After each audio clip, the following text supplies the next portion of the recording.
Oi, gente, tudo bem?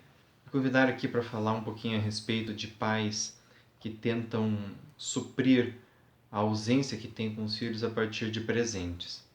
Bom, o primeiro ponto a gente entender é o seguinte: não tem como fazer isso. Presente é uma coisa, presença é outra. São dois elementos de naturezas distintas.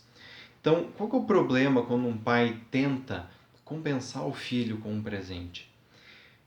Ele começa a fazer a criança entender que a presença funciona como um objeto, porque ele está igualando essas duas coisas. Só que elas não são igualáveis. Isso já é um grande problema para a relação, porque se o meu pai não está comigo e me dá um presente, então o meu pai é igual a um presente. E eu começo a tratar o meu pai ou a minha mãe, né, como coisas. Né? Eu objetifico a relação. Só que isso é muito tortuoso, tanto para o pai quanto para a criança. O pai, porque se vê como um objeto, uma mera pessoa que dá coisas, e a criança como um receptáculo dessas coisas. Mas no fundo, o pai continua ausente e a criança continua sozinha. Então ela tem o melhor dos videogames. Para quê? Para continuar brincando sozinha sem os pais. Né? Essa situação ela gera sempre muita mágoa, né? Tanto para os pais quanto para as crianças. Os pais por não se sentirem valorizados pelos filhos e os filhos por se sentirem abandonados pelos pais. Tá, Kim, legal, entendi. Mas o que a gente faz efetivamente com isso? Os pais têm que aprender a aceitar a culpa, ao invés de tentar negá-la. Aceitar a distância, ao invés de tentar negá-la. E trazer isso para a relação com os filhos.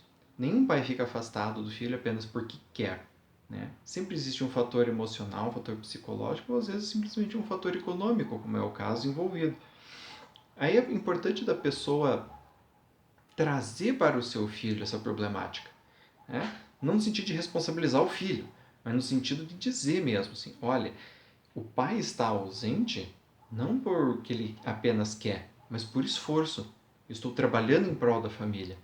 Essa valorização da ausência dá sentido a ela e ajuda a trabalhar na mente da criança, do filho, né, o porquê que o pai está distante. Outra coisa importante de se fazer é poder criar rotinas nas quais a criança se sinta inserida dentro da vida do pai, mesmo que o pai não esteja por perto. Alguns clientes meus, por exemplo, trabalham com tarefas que eles deixam para os filhos e os filhos fazem. Ao final do dia, o pai se reúne com o filho e falam sobre a atividade. Ou, por exemplo, um pai que fez um negócio bem interessante, ele colocou um quadro negro.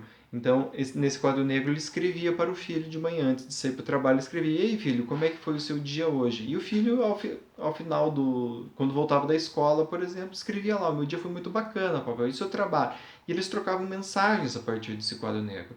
Então, a ideia é criar várias soluções para você se aproximar mesmo estando à distância.